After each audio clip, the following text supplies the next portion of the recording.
Sua resenha de hoje, mandando um abraço pro meu substituto aqui ontem no resenha, o senhor Rodrigo Drable, que sentou aqui nessa cadeira, falou aqui nesse microfone. Eu te agradeço por ter elogiado o gigante da colina, que na quarta-feira, mais uma vez, virou o jogo pra cima do Flusão, pô. O Vasco é o time da virada, o Vasco é o time do amor. Estamos chegando, senhor Rodrigo Drable. Já bateremos de frente com o seu Mengão, tá? E olha só, a Aurora nasce hoje, tá? Não foi ontem, nasce hoje. Mas muito obrigado pela sua homenagem, adorei. Vamos falar também do seu Flamengo, que ganhou de 3-0 no Maracanã ontem pra cima do Remo.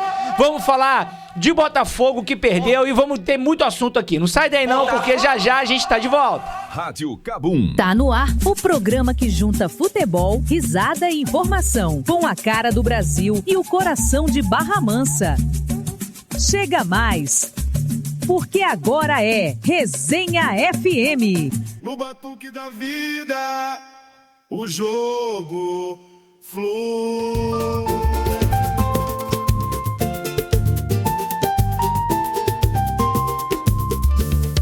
Tá no ar, tem alegria que invade o salão, com a bola no pé e o riso na mão. Barra Mansa pulsa, é o som do povão, é bate-papo, é informação, é o Brasil inteiro em sintonia e paixão. Rádio KaBuM. Chega mais, vem pra resenha, aqui é risada, nunca é pequena. Futebol na alma, coração na cena, é Resenha FM, meu irmão que antena. Das ladeiras ao campo, o samba conduz, a torcida grita e o rádio reluz, com a cara do Brasil sem perder o compasso. Chega mais, vem pra resenha, aqui é risada, nunca é pequena. Futebol na alma, coração na cena, é Resenha FM, meu irmão que antena. De Barra Mansa pro mundo ouvir, é na resenha que a gente sorri. No batuque da vida, o jogo flui. De Barra Mansa pro mundo ouvir, é na resenha que a gente sorri. No batuque da vida, o jogo flui.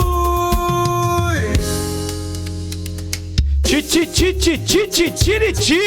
É isso, tá começando mais um Resenha FM nessa sexta-feira, dia 20 de março de 2026. Sexta-feira abençoada, sensacional. Sejam todos bem-vindos a mais um Resenha FM aqui na Rádio KaBuM 102,7, a rádio que já conquistou o seu coração.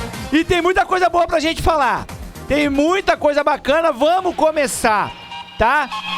Falando, claro, de Vasco e Fluminense.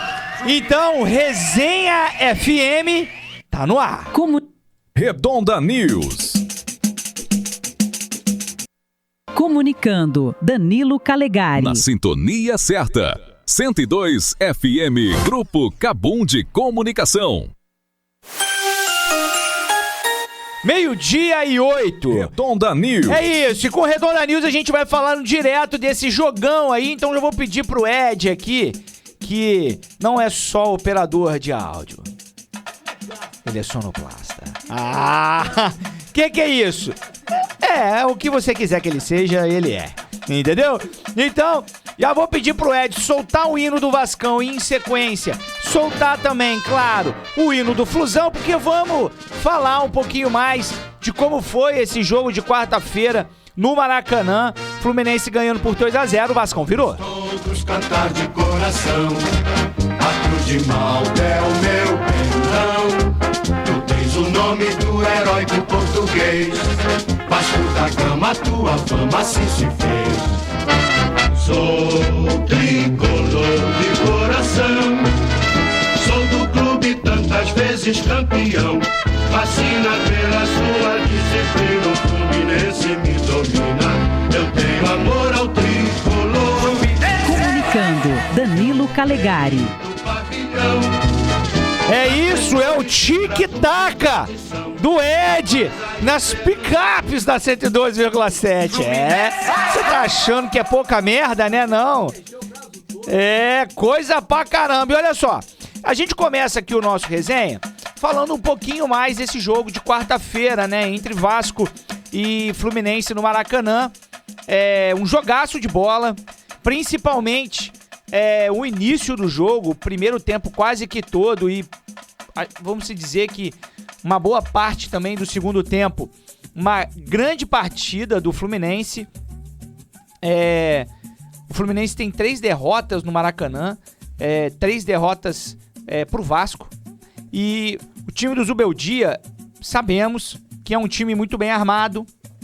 Um time... Aí, falei do tricolor, entrou o senhor, tá aí no estúdio, todo trabalhado no pó de arroz, mas tá no marrom. Hoje é sexta-feira, então o que ele faz toda sexta-feira? Ele vem com a bermuda praiana. Porque daqui, se ele quiser descer direto pra Angra e pegar uma praia lá em Mambucaba, não é isso? Lá em Mambucaba, ele vai direto, entra no mar, dá o seu mergulho e vive seu dia feliz, maravilhoso. Você não vai ser pai hoje? Vou ser pai hoje. Hoje não é o parto da sua esposa? É hoje. Daqui a pouco. E você não quer enxergar sua filha, não? Vou.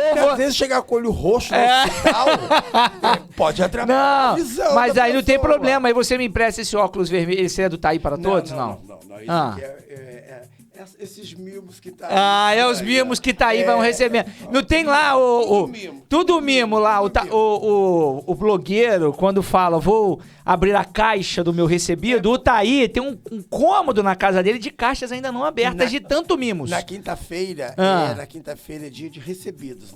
Dia de recebidos. Inclusive, ontem, Paulinho da Via 16 me presenteou com uma sandalinha bem básica da Chups. Tá vendo? Da Chups? Da Chups. Da Chups. Olha lá, o outro não sabe pronunciar. É o outro que é ele que me induziu ao erro. Não é Chups, não. Chups é pra você, entendeu? Ser desclassificado. Entendeu? Da Chups. E qual cor? Qual a cor? Prata com Swarovski. Tá vendo, gente? Ó, a partir de agora eu vou começar a fazer uma parceria com o Taí. Tudo que o Taí não usar, ele vai mandar pra mim. Dani, mas você vai usar uma sandália prata com Swarovski? Não, eu vendo. Meu irmão, é dado. Daí você fala, eu vendo. Eu vendo, eu dou, eu faço qualquer coisa, mas o que eu quero é ganhar junto. Só não pode ser Chups. Só não pode ser Chups. Da Chups eu não quero, não. É igual quando a mãe não tinha dinheiro e ia comprar um tênis pra gente começar o ano escolar, né? Ao invés de comprar um tênis da Nike, comprava um Nike.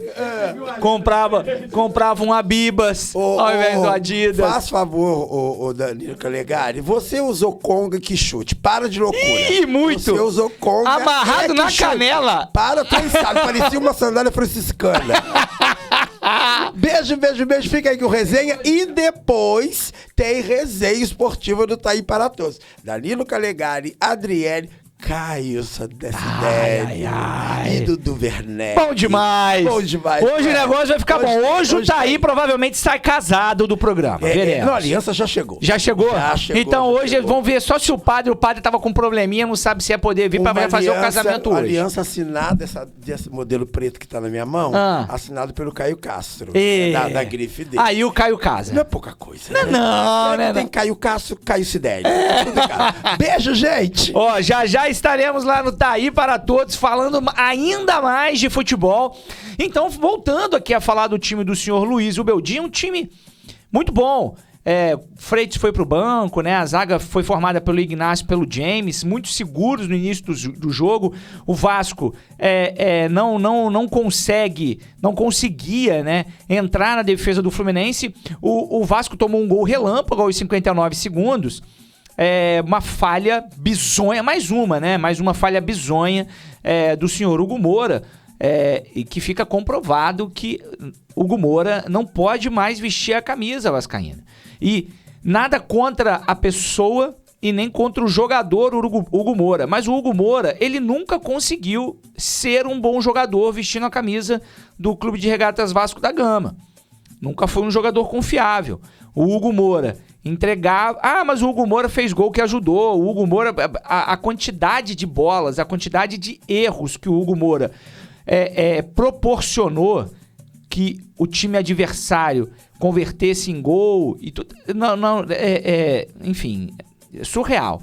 Então o Hugo Moura precisa buscar um novo clube.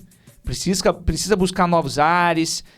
Pô, Danilo, tá, o Hugo Moura vai sair, quem que vai entrar no lugar dele? Qualquer um menos o Hugo Moura. Hoje, o Hugo Moura não tem capacidade técnica para vestir a camisa do Gigante da Colina. Não tem. Acompanhando o jogo do Vasco, no primeiro tempo, porque o Martinelli foi substituído no segundo tempo, a disparidade técnica de Hugo Moura e Martinelli, parece que o Hugo Moura é um menino de 15 anos que foi jogado no meio dos profissionais. E o Martinelli é um menino mais novo, né, do que o senhor Hugo Moura. Então, assim, o Hugo Moura entrega o lance e eu preciso falar de uma outra partida, de um outro jogador que fez uma partida pífia, que foi o senhor Paulo Henrique, o PH, lateral direito do Vasco, que desde que voltou da seleção, o futebol dele acabou, sumiu, desapareceu. É outro também que não pode mais vestir a camisa do Gigante da Colina. Tem que se recuperar, tem que botar para treinar separado, treinar por mais tempo, porque não dá mais. O Puma, quando entrou para jogar no segundo tempo no lugar do PH, mesmo a gente sabendo de todas as limitações do senhor Puma Rodrigues, o Puma deu um baile de futebol. Puma Rodrigues, que foi convocado para a seleção uruguaia. Então, esses dois jogadores, para mim, foram os piores disparados do Vasco nessa partida contra o Fluminense. Falha atrás de falha. O Fluminense, como eu disse, abre o placar por conta de uma falha do Hugo Moura. O segundo gol do Fluminense é, de novo, uma outra falha do senhor Hugo Moura, que não consegue dar sequência na jogada.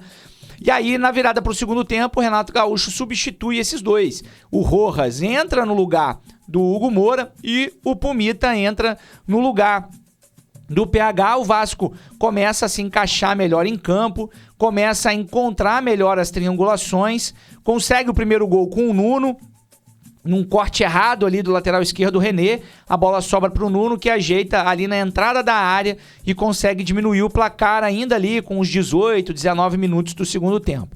E aí o Vasco parte para cima, o Vasco se anima com esse gol. O Fluminense teve chances também de ampliar o placar, não com a mesma intensidade que teve no primeiro tempo, porque aí o Vasco passou a dominar o jogo, né? O Fluminense tentou, o Zubeldia tentou algumas substituições, botou o Ganso em campo, como eu disse, o Martinelli já tinha saído para dar lugar para o Otávio, tentou algumas mudanças, tentou algumas mexidas, o Serna também entrou no lugar do Savarino, mas o Vasco continuou ali buscando o ataque a todo momento, numa falta ali um pouco para frente ali do meio campo, uma bola que todo mundo pensou que o Vasco fosse jogar na área. O Thiago Mendes toca pro Tietê, o Tietê encontra o Cuiabano na esquerda e o Cuiabano faz esse cruzamento na área quando a defesa do Fluminense estava saindo, achando que não haveria mais esse cruzamento, e todos os jogadores vascaínos se mantiveram dentro da área. E aí ele, o He-Man, o senhor Cláudio Spinelli, que tinha entrado no segundo tempo, consegue ali uma boa cabeçada e coloca ali o Vasco em igualdade no placar com o Fluminense, 2-2. E aí a gente pensou, agora vai ficar um jogo um pouco mais aberto, né? O Fluminense buscando, o Vasco buscando. Na verdade, só o Vasco foi atrás desse empate. O Fluminense parece que realmente parou de jogar, sentiu o empate. O Vasco continuou pressionando muito e aí foi premiado no finalzinho do segundo tempo num cruzamento do Rojas, que entrou muito bem no jogo no lugar do Hugo Moura, faz um cruzamento e encontra o Thiago Mendes, melhor jogador do Vasco em campo. Demorei para falar dele aqui, para dar todos os louros para ele a partir desse jogo. O Thiago Mendes, que é um jogador que dispensa comentários. O que o Thiago Mendes vem fazendo nos últimos 15 jogos com a camisa vascaína, era tudo o que a gente esperava do Felipe Coutinho durante todo o tempo em que ele ficou no Vasco. Um jogador que se apresenta, um jogador que cria oportunidades, um jogador que leva o Vasco pra frente, que consegue fazer viradas de jogo importante, que consegue gols por aproximação. Um jogadoraço, o senhor Thiago Mendes, que tenha vida longa no Vasco, que consiga se manter jogando esse futebol. É um jogador de uma técnica e de uma classe absurda, e aí faz o terceiro gol, o Vasco vira a partida, e a partir dali o Vasco começa a administrar o resultado, que era muito importante para o Vasco. Lembrando que o início do campeonato do Vasco foi péssimo, com o Fernando Diniz. O Vasco perdeu pro Mirassol, o Vasco perdeu pro Bahia, o Vasco empatou com a Chapecoense tomando um gol ali no final. Então o Vasco precisava dessa sequência.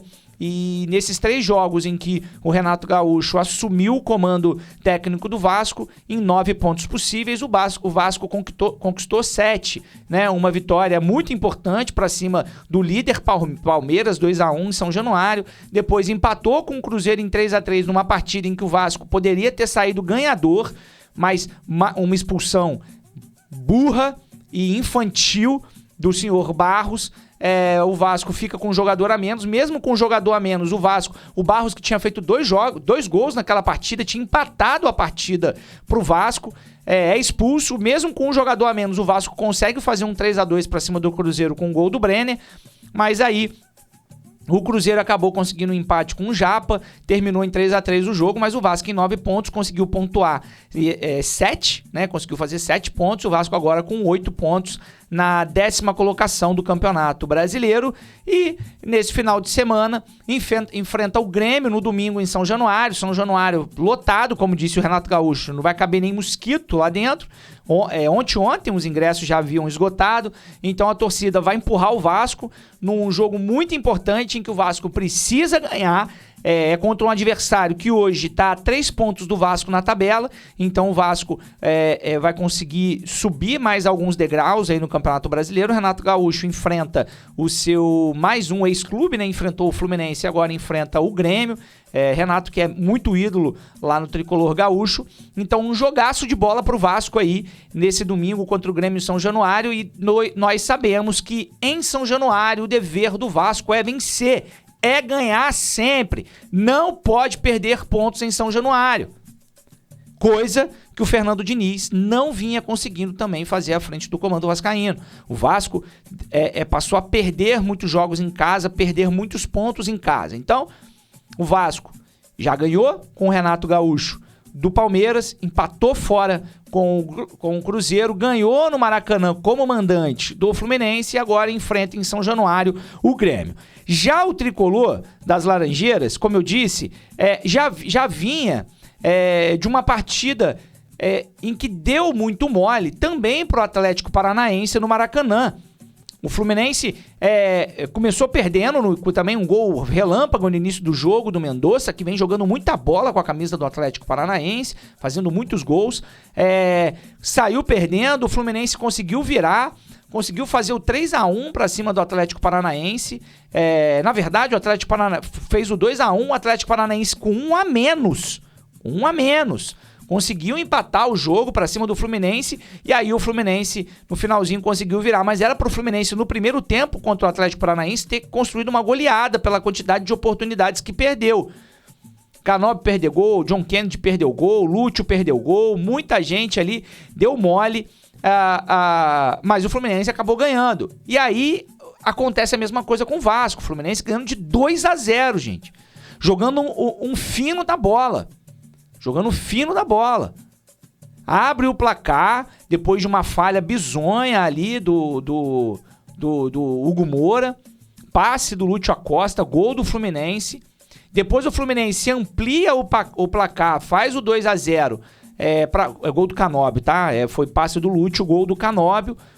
Depois o Fluminense faz o 2-0 num golaço do moleque Hércules. Sensacional, um golaço de quem entende. O Hércules é um dos grandes volantes do futebol brasileiro. Recebeu um passe ali na entrada da área, mandou uma bola colocada no ângulo do Léo Jardim. E aí o Fluminense, 2-0, tranquilo no jogo, tocou a bola, fazendo um jogo de aproximação muito bom. Os atletas o tempo todo se procurando, Lúcio e Savarino fazendo um bom jogo. O Canóbio incansável, atacava, defendia com a mesma qualidade, mas aí começou a cansar, e aí foi aí que o Vasco começou a encontrar as fraquezas aí do Fluminense. O Zubeldia tem trabalho para fazer à frente do Fluminense, tá? Ele tentou trocar algumas peças, tirou o John Kennedy, botou o Castilho, o cara que acabou de chegar, foi tentando dar um corpo diferente pro Fluminense, não conseguiu, saiu com uma derrota que não é terra arrasada, né? O Zubeldia vem fazendo um bom trabalho à frente do comando técnico do Fluminense, mas um time que vai disputar o que vai disputar o Fluminense, que é Campeonato Brasileiro, Copa do Brasil, Libertadores, precisa ficar mais atento. O Fluminense trouxe aí o zagueirão Milan, que chegou, na minha opinião, chega para ser titular da equipe do Fluminense. Não acho que hoje Ignacio, apesar de o Ignacio ter feito um bom jogo contra o Vasco, mas eu acho que o Milan precisa começar a ser testado ali.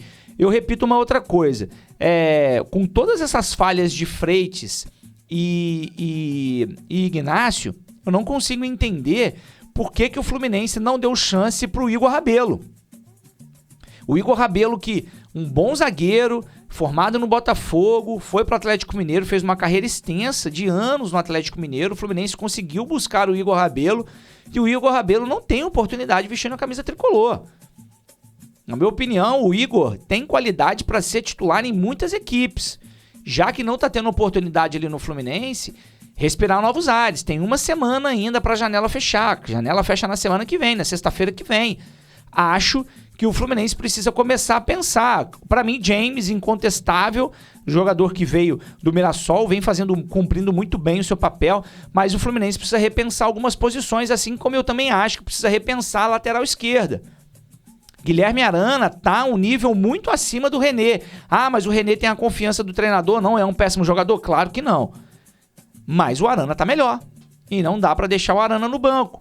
O Guga hoje, para mim, é melhor lateral direito do que o Samuel Xavier.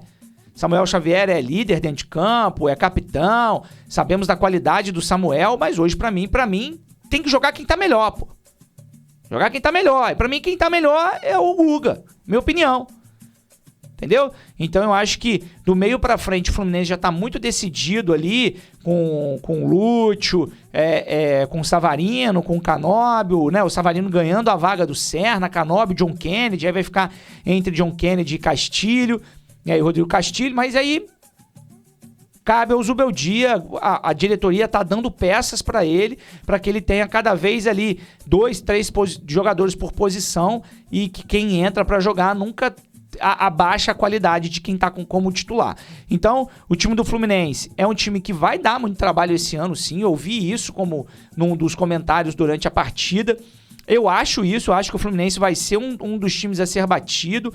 O Fluminense tinha perdido uma partida pro Palmeiras lá na Arena Barueri, onde o Fluminense, em muita parte do jogo, foi melhor do que o Palmeiras.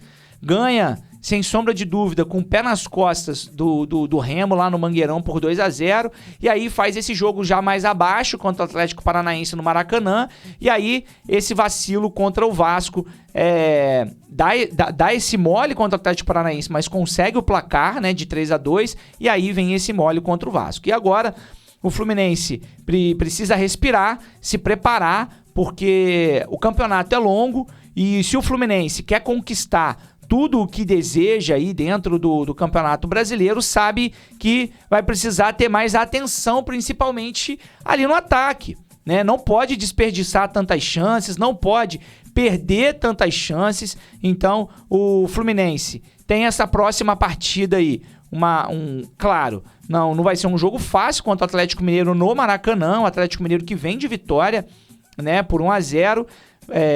Deixa eu até ver aqui, 1-0 contra o São Paulo, né? O São Paulo que até então era líder do campeonato brasileiro, mas aí com a vitória do Palmeiras e o São Paulo que perdeu, né, pro Atlético Mineiro, o São Paulo fica com o mesmo número de pontos do que o Palmeiras, mas o Palmeiras tem um saldo de gols melhor do que o São Paulo, então fica na primeira colocação. E aí a gente tem o Bahia na terceira colocação e o Flamengo na quarta com 13 pontos, que passou o Fluminense e o Curitiba, né, que são times com 13 pontos, né? O Flamengo em quarto, o Fluminense em quinto e o Curitiba em sexto. O Curitiba que vem muito bem também no Campeonato Brasileiro, conseguiu uma importante vitória fora de casa por 1-0 para cima do Mirassol. O Mirassol que não tinha perdido ainda lá no Maião, amargou aí essa primeira derrota dentro de casa no Campeonato Brasileiro, né? O Mirassol que não perdia desde o Campeonato Brasileiro do ano passado, dentro de casa, essa primeira derrota aí pro Coritiba. Então, o Fluminense vai ter uma partida dificílima contra o Atlético Mineiro. O Atlético Mineiro que está com o mesmo número de pontos do Vasco, 8 pontos. Está uma posição abaixo do Vasco por conta também do saldo de gols, né? O Vasco tem 11, enquanto o Atlético Mineiro tem 8. Então o Fluminense vai precisar fazer valer o mando de campo, ganhar esse jogo do Atlético Mineiro e continuar aí a sua escalada dentro do Campeonato Brasileiro. Show de bola? Essas então foram as informações de Vasco e Fluminense. Como eu disse, o Vasco enfrenta o Grêmio às 16 horas domingo lá em São Januário, que provavelmente não vai caber mosquito. E eu vou só encerrar aqui para dar um recadinho para a torcida tricolor. Vocês estão fazendo feio já, hein? Vocês já estão fazendo feio com essa torcida que não enche estádio. Com essa torcida que coloca cada vez menos público nos jogos do Fluminense. No último jogo no Maracanã entre Vasco e Fluminense, a torcida do Vasco engoliu a torcida tricolor.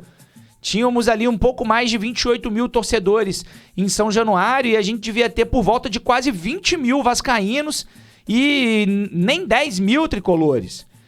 Torcemos para que a torcida tricolor lote o Maracanã para empurrar o Fluminense para essa vitória aí para cima do Atlético Mineiro. Assim como o Vasco está lotando o São Januário, né? Já encerrou os ingressos na quarta-feira. Então, torcida tricolor, pelo amor de Deus. A gente sabe a importância da torcida para empurrar o time. Tanto que o Vasco consegue a virada muito porque a torcida em momento nenhum parou de cantar. Então que a torcida tricolor lote o Maracanã para esse jogo de amanhã às 18h30 contra o Atlético Mineiro lá no Maracanã. Show de bola? Não sai daí não, porque já a gente tá de volta e a gente volta falando de Botafogo e Flamengo. Botafogo que tomou na tarraqueta na quarta-feira pro Palmeiras 2-1, mais um jogo com um jogador expulso, e o Mengão que meteu-lhe 3-0 pra cima do Remo no Maraca lotadão. Não sai daí não, porque já a gente tá de volta. É a alegria que vai no salão, com uma bola no pé e o riso na mão, a mansa pulsa. É o som do povão, é bate-papo, é informação. É o Brasil inteiro em sintonia e paixão. Ei, você que tá ligado na Kabum, seu dia fica muito mais eletrizante com a nossa programação. Fique ligado no que te espera por aqui. Começamos o dia com o pé direito, com o Ed. Das 7 às 9 da manhã, ele dá o start perfeito para o seu dia. Na sequência, das 10 ao meio-dia, Angélica Leal comanda o Super Mulheres, trazendo notícias, entrevistas e muito mais. Depois, a bola rola aqui na Kabum. É hora de saber tudo o que rola no mundo do esporte no Resenha FM, com o nosso craque Danilo Calegari. E a sua tarde tem um toque de diversão e informação. De 1 às 2 da tarde, você não perde o Tá Aí Para Todos, o programa que te deixa por dentro de tudo. A partir das 4 da tarde até às 6, o DJ Lucas Mello assume o comando no Plugadão, tocando os hits que não deixam ninguém parado. Das 6 às 8 da noite, prepare-se para uma viagem sonora. Bravo e Danilo Calegari trazem as trilhas que marcaram o cinema no Aplauso 102. E para fechar o dia, de 8 às 9 da noite, tem o Kabum Jazz Club, um programa para quem gosta da boa música. Apresentação, Rodrigo Drable. Rádio Kabum 102,7, a sintonia que te acompanha o dia todo. Sintoniza aí. Pensando em reformar ou construir? Na Margram Marmoraria. Seu projeto em granito e mármore é tratado com atenção em cada detalhe. Aqui, você tem a certeza de um atendimento personalizado do início ao fim. Garantimos a qualidade e a excelência no acabamento que a sua obra merece, com a agilidade na entrega que vai te impressionar. E o melhor, preço competitivo de verdade. A sua satisfação é a nossa dedicação. Peça seu orçamento através do nosso WhatsApp 24 99847 7039 24 99847 7039 e através através do Instagram @margram.marmoraria. Margram Marmoraria. Estamos localizados na Avenida Homero Leite, 722, no bairro Saudade. Administração Márcio Miranda. Imagine sua marca alcançando milhares de pessoas todos os dias. Com os painéis rodoviários da Ponto.com Comunicação Visual estrategicamente posicionados ao longo das rodovias da região, você terá a oportunidade de impactar um público qualificado 24 horas por dia, 7 dias por semana. Ponto.com Comunicação Visual. Conheça todas as nossas opções em pontocomoutdoor.com.br ou ligue 24 3355 6962 ou pelo WhatsApp 24 97402 6300. Há 35 anos no mercado, a Luquip Terraplanagem e Pavimentação constrói histórias com qualidade, agilidade e confiança. Fazemos locação de equipamentos pesados, pavimentação e empreendimentos imobiliários. Temos equipamentos pesados, modernos e de qualidade para lhe atender, seja qual for o seu projeto. Precisou? Ligou Luquip. 24 3323 5495. Luquip Terraplanagem. Tradição e tecnologia a serviço do seu projeto.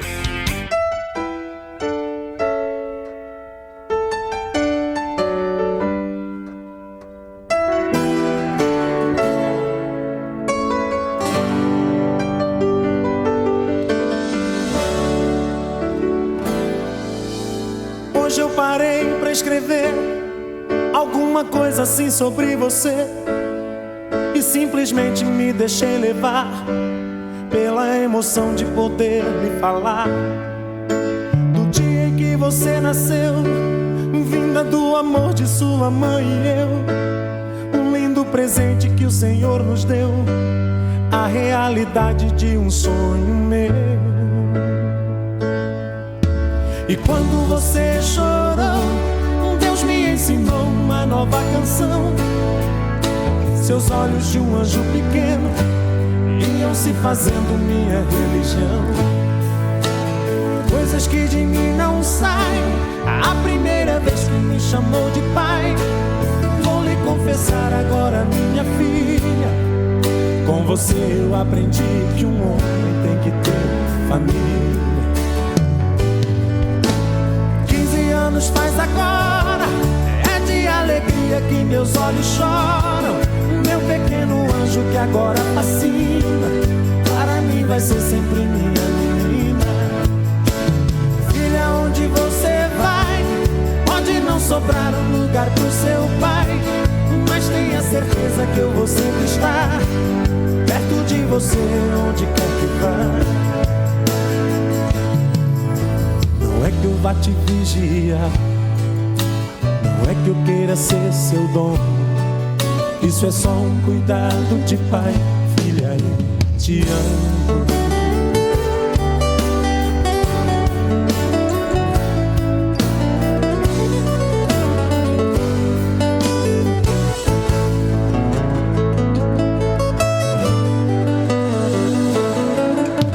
E quando você chorou, Deus me ensinou uma nova canção.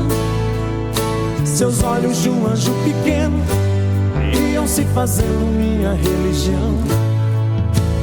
Coisas que de mim não saem. A primeira vez que me chamou de pai, vou lhe confessar agora, minha filha, com você eu aprendi que um homem tem que ter família. 15 anos faz agora, é de alegria que meus olhos choram. Meu pequeno anjo que agora fascina, para mim vai ser sempre minha menina. Filha, onde você vai, pode não sobrar um lugar pro seu pai, mas tenha certeza que eu vou sempre estar perto de você, onde quer que vá. 15 anos faz agora, é de alegria que meus olhos choram. Meu pequeno anjo que agora fascina, para mim vai ser sempre minha menina. Filha, onde você vai, pode não sobrar um lugar pro seu pai, mas tenha certeza que eu vou sempre estar perto de você, onde quer que vá. Não é que eu vá te vigiar, eu queira ser seu dono. Isso é só um cuidado de pai. Filha, eu te amo. Não é que eu vá te vigiar, não é que eu queira ser seu dono. Isso é só um cuidado de pai. Filha, eu te amo.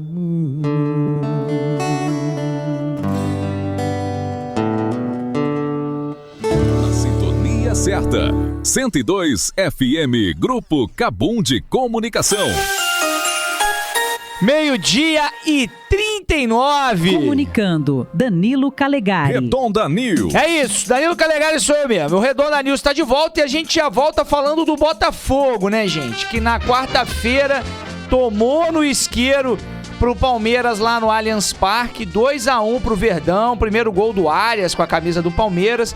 Botafogo mais uma vez com jogador expulso, dessa vez Medina.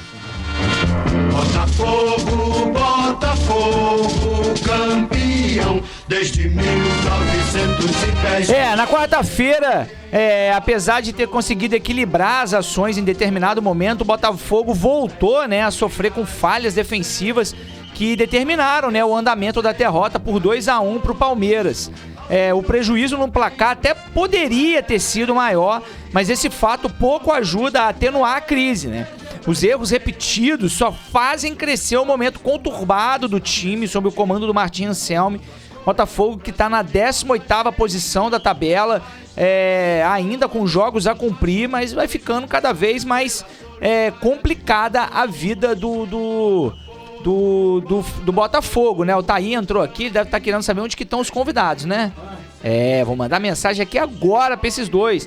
Então o Botafogo que precisava muito dessa vitória, mesmo sendo uma vitória muito difícil para cima do Palmeiras lá no Allianz Parque, né? Sabemos da dificuldade que é jogar lá, mas o Botafogo, gente, tem time, né? O Botafogo tem mesmo com todos esses problemas, o Botafogo tem um bom elenco e poderia ter feito uma boa partida, uma partida melhor. Aí, claro que condiciona essa expulsão do Medina, né? Numa entrada ali onde o John Arias ia sair cara a cara com o goleiro, e acabou que o Medina optou pela falta, e essa falta aí tirou o Medina do jogo, foi expulso merecidamente. Medina era o último homem, enfim. E aí isso condiciona demais o trabalho, prejudicou muito ali. O Botafogo que foi a campo, né, com o Raul no gol mais uma vez, Vitinho na direita, o Bastos e o Ferrarese fizeram a zaga, já que o Alexander Barbosa tinha sido expulso, né, na derrota de 3-0 pro Flamengo, e o Alex Telles na esquerda. O meio ficou com o Medina e com o Danilo, né? O Danilo que foi, sem sombra de dúvidas, o melhor jogador do Botafogo em campo, fez gol, não comemorou em respeito, né, ao Palmeiras. Completaram o meio ali o Barreira e o Montoro, tendo o Matheus Martins e o Júnior Santos no ataque. O Barbosa, né, que estava expulso, o Newton, que ainda se recupera de uma lesão no joelho, e o Alan, por ter tomado o terceiro cartão amarelo, estavam indisponíveis, né, assim como o treinador Anselmi. E o auxiliar, o Pablo Demunier, que comandou aí o time no Allianz Parque. Os primeiros minutos foram marcados aí por uma pressão do Botafogo, né, um posicionamento ali no 4-1-3-2, sem bola. O Danilo atuou como uma espécie de primeiro volante imediatamente ali à frente dos zagueiros Bastos e Ferrarese. Medina foi o meia central, com o Barreira à direita e o Montoro à esquerda. Mas na frente o Matheus Martins e o Júnior Santos formaram ali a dupla de ataque.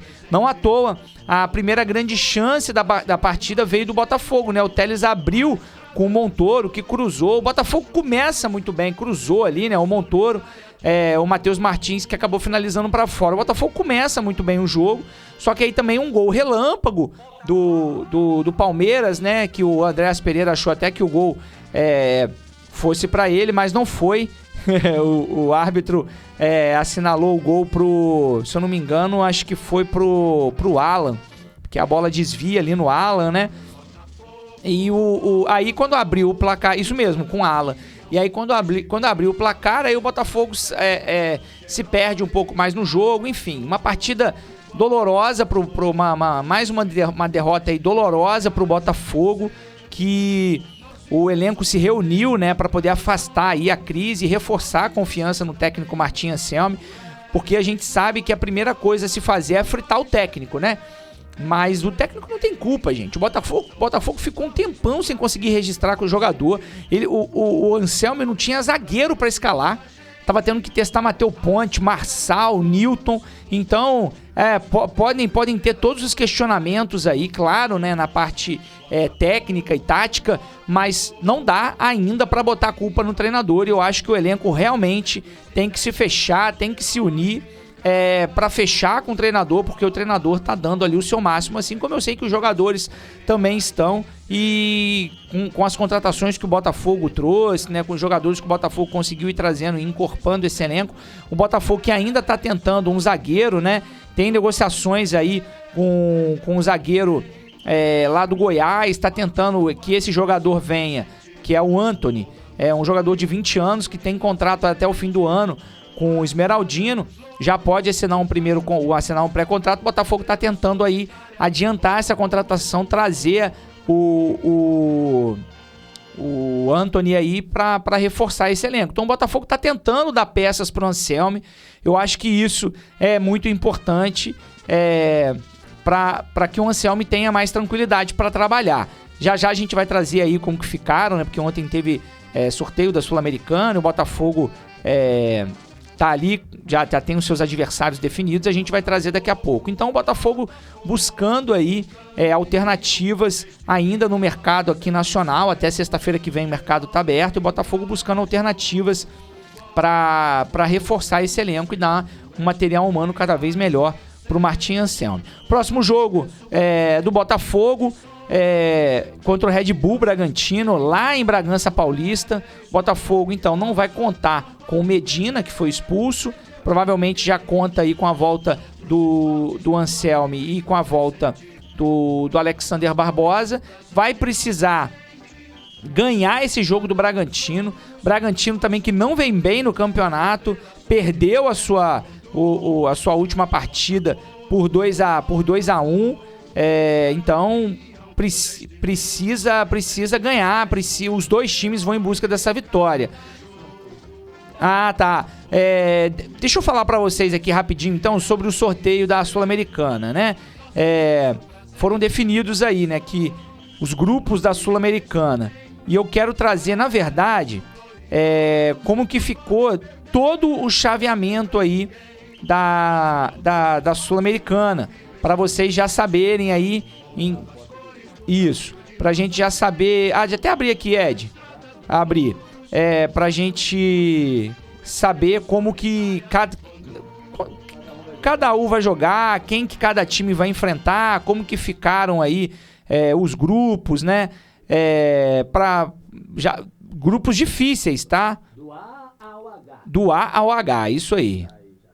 Então, beleza. Então, vamos passar para vocês aqui como que ficaram esses grupos aí do A ao H da Sul-Americana. Botafogo que caiu na pré-Libertadores, então conseguiu essa vaga na Sul-Americana. Tá no E. Então, vamos lá. Grupo A, América de Cali da Colômbia, Tigres da Argentina, Macará do Equador e Alianza do Atlético do Peru. Grupo B, Atlético Mineiro, Cienciano do Peru, Juventude do Uruguai e Puerto Cabello da Venezuela. Grupo C, São Paulo, Milionários da Colômbia, Boston River do Uruguai e O'Rings do Chile. Grupo D, Santos, São Lourenço da Argentina, Desportivo Cuenca do Equador e o Recoleta do Paraguai. O Santos que tá com técnico novo, tá? Cuca assumiu no lugar do Vojvoda, que foi demitido depois da derrota do Santos por 2-1 para o Internacional. Grupo E, Racing da Argentina, e esse é o grupo do Botafogo. Racing da Argentina, Botafogo, Caracas da Venezuela e Independiente Petroleiro da Bolívia. O grupo F tem o Olímpia do Paraguai, o Vasco, o Audax Italiano do Chile e o Barracas Central da Argentina. O grupo G tem LDU do Equador, o Lanús da Argentina, o Always Ready da Bolívia e o Mirassol, Lanús aí que foi campeão da Recopa, né, para cima do Flamengo. E o grupo H temos River Plate da Argentina, Red Bull Bragantino, Blooming da Bolívia e o Carabobo da Venezuela. Esses são os grupos da Sul-Americana. E vamos direto falar do Mengão, porque o Flamengo ganhou por 3-0 ontem do Remo no Maracanã, um jogo tranquilo pro Flamengo, um jogo em que mais uma vez o Leonardo Jardim vai dando a sua cara aí pro elenco flamenguista. Uma vez Flamengo, sempre Flamengo, Flamengo sempre eu hei de ser. É o meu maior prazer vê-lo brilhar, seja na terra, seja no mar, vencer, vencer. Rádio Cabum. Uma vez Flamengo, Flamengo até morrer. Flamengo que fez o dever de casa, venceu o Remo por 3-0 na noite de ontem no Maraca e entrou no G4 do Campeonato Brasileiro. Depois aí de um primeiro tempo desanimador, apesar do gol do Léo Ortiz, a equipe corrigiu a rota no intervalo e resolveu rápido o confronto para seguir na crescente após a chegada aí do português Leonardo Jardim.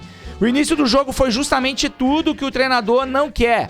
Uma posse de bola estéril e um time pouco objetivo. Diante de um adversário mais frágil, a superioridade que se esperava do Flamengo não apareceu na primeira etapa. A conversa no vestiário, porém, mudou as coisas, né? Uma marca que vem se tornando frequente no trabalho do Jardim fez efeito. Gols cedo nos dois tempos. A ótima notícia da noite foi o Samuel Lino, né? O ponta começou muito mal, tomando decisões erradas, mas cresceu de produção e acabou sendo aí decisivo nessa partida. Fez um gol, participou de outro. O setor, inclusive, tem sido alvo aí de preocupação e atenção do Jardim nesse início de trabalho. A concorrência subiu com as mudanças constantes e a busca pela característica ideal nos lados. É pelas pontas que o Flamengo mais produz. Os lados do campo foram talvez o setor que mais foram impactados pela troca de treinador. Com Pedro firmado na referência da área, pontas e laterais, lembrando que ontem também saíram os grupos da Copa Libertadores, tá? E assim eu já vou pedir pro Ed me mandar aí esses grupos e eu já vou falar pra vocês aqui no final das notícias do Mengão. Com o Pedro, né, como eu disse, firmado ali na referência da área, pontas e laterais jogam juntos a todo momento para dar profundidade ao time. E esse, inclusive, foi um problema identificado já pelo Felipe Luiz e corrigido agora com o português. Temos preocupação não só com o Lino, mas com todos os pontas. Hoje foi o Araújo. O Cebolinha entrou, já jogou o Paquetá, o Plata também, o Carrascal. Tínhamos uma preocupação de preenchimento de área. O Leonardo Jardim, gente, ele vem dando aí, tentando dar a sua cara, é claro, pro time do Flamengo. É um trabalho ainda em início, o torcedor tem urgência. Realmente, o Flamengo não fez um bom primeiro tempo contra o Remo, assim como o Flamengo não fez ótimos jogos nesses primeiros aí com o Leonardo Jardim no comando. Mas eu acho que é tempo, né? É tempo. O trabalho do Felipe Luiz era completamente diferente do que vem apresentando o Leonardo Jardim, que pensa um futebol diferente, né? E eu acho que isso que é o legal. O Flamengo manda o Felipe Luiz embora porque não estava contente da maneira como ele pensava futebol.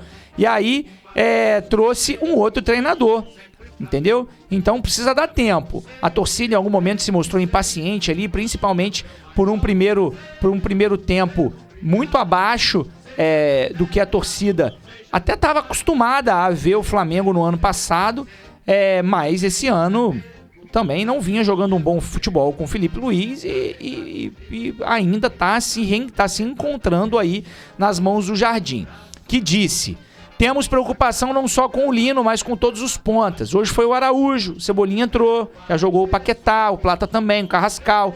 Tínhamos uma preocupação de preenchimento da área. Quanto mais jogador colocamos na área, temos chances da bola cair nos nossos pés. Se vamos pensar que só o atacante entrar na área, uma equipe do Flamengo que cria muito, vamos enfrentar 4 adversários contra um nosso. Procuramos que os jogadores preencham a área. E o Lino vem percebendo isso. O Araújo já estava por dentro. O rebote cai nos pés dele porque estava na área. Se não estivesse encostado na linha, não teria feito gol. É uma ideia mais coletiva, não só pro Lino. Disse então o Leonardo Jardim. Como eu disse, o Flamengo que faz um primeiro tempo muito ruim. O gol ali com 2 minutos depois no segundo tempo, né, o 2-0, condicionou o restante do jogo, que terminou com muita tranquilidade. O Lino, né, aproveitou o pivô do Pedro e a tabela com o Luiz Araújo para confirmar a boa fase. Depois, o camisa 7 ampliou, né? O Luiz Araújo ampliou e deu números finais ao confronto. Com o jogo mais controlado, aí o treinador aproveitou para rodar o elenco, dar descanso aos jogadores, já projetando aí a partida contra o Corinthians, né? Paquetá, Ayrton Lucas e Carrascal foram os primeiros chamados nas vagas do Arrascaeta, Alexandro e Samuel Lino. O Varela também entrou aos 25, depois do Royal sentir, e a última mudança foi o Cebolinha no lugar do Jorginho. O Flamengo até poderia ter ampliado, mas tirou o pé e apenas controlou ali a parte final da partida. O jogo ficou morno, né? E passou sem mais sustos para os cariocas. O elenco se reapresenta nessa sexta-feira de manhã para começar a preparação para o jogo de domingo na Neoquímica Arena. Esse jogo complicado aí contra o Corinthians, que ontem empatou em 0-0 contra a Chapecoense, lá em Chapecó. O Corinthians também, que vem numa crise aí, vem tentando se encontrar nesse campeonato brasileiro. Dorival Júnior já começa também a balançar no cargo. Então vai ser uma grande partida que a gente vai poder acompanhar aí entre Flamengo e Corinthians, que se encontram, né? O primeiro encontro pós a final da Supercopa, em que o Corinthians ganhou do Flamengo, foi campeão aí pra cima do Mengão. Olha só, os clubes da Libertadores. Clube a chave do Flamengo, né? O grupo do Flamengo, grupo A. Flamengo, Estudiantes da Argentina, Cusco do Peru, Independiente Medellín da Colômbia, não é um grupo fácil. Grupo B, Nacional do Uruguai, Universitário do Peru, né? Coquimbo Unido do Chile e o Tolima da Colômbia. O grupo C, Fluminense, Bolívar da Bolívia, Deportivo Lagoaíra da Venezuela e Independiente Rivadavia da Argentina. O grupo D, Boca Juniors da Argentina, Cruzeiro, Universidade Católica do Chile e Barcelona do Equador. Um grupo difícil também, esse grupo do Cruzeiro, que caiu aí o Barcelona, que eliminou o Botafogo. É um grupo aí que poderia ter sido do Botafogo. Grupo E, Peñarol do Uruguai, Corinthians, Santa Fé da Colômbia e Platense da Argentina. Um grupo também bem difícil aí do Corinthians. Grupo F, que é o grupo do Palmeiras. Tem Palmeiras, Júnior Barranquilla da Colômbia, Cerro Porteño do Paraguai e Sporting Cristal do Peru. E o grupo G, LDU do Equador, Lanús da Argentina, Always Ready da Bolívia e o Mirassol, também um grupo difícil. E o grupo H, Rosário Central da Argentina, Independiente del Valle, Libertad e Universidade Central. Gente, olha só, vou cancelar aqui o programa antes do tempo, vou acabar o programa aqui antes do tempo, pra gente poder ir lá pro Taí, porque tem outro programa pra começar lá e a gente vai continuar a resenha daqui. Então, a notícia continua lá. Então, tô indo pro Taí e a gente vai continuar desenvolvendo esse assunto lá, falando da Libertadores, falando da Sul-Americana e falando de seleção brasileira. Um beijo, fiquem com Deus, continuem aqui na Cabum, porque o nosso papo, o resenha, segue firme lá nos estúdios do Taí. Um beijo, fiquem com Deus, Taí para todos, TV aberta. Tchau, tchau, uma ótima sexta-feira, um ótimo final de semana para todos. Chega mais, vem pra resenha, aqui a risada nunca é pequena.